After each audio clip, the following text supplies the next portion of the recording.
Dumating today yung in-order ko sa Sport Check online for Neo School Essentials. Syempre, sobrang excited ng bunso ko.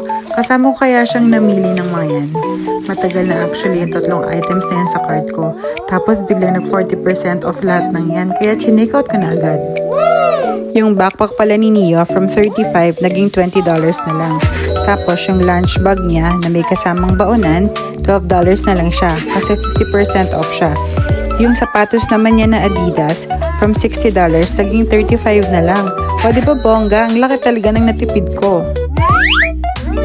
Ayun nga lang, may disadvantage talaga pag online mo binili kapag hindi mo nasukat kasi yung nabili ko, maliit pala kay Neo. So tumawag ako sa Sport Check na malapit dito sa amin. Tinanong ko kung pwede kong papalitan yung sapatos kahit sa online ko binili. Ang sabi naman, okay daw basta may size sila. So later that day, pumunta kami sa Sport Check at ayan, naghanap kami ng size at napalitan agad. Walang kaproblema. Then after dumaan nga pala kami ng Winners at ayan may nakita si Neo, Minecraft na tumbler. Tapos ito pinapabili din, sabi ko no. Pero si ate may nakitang lunch bag na may free na lunchbox kaya go ako dyan. At eto for the checkout na ang mommy.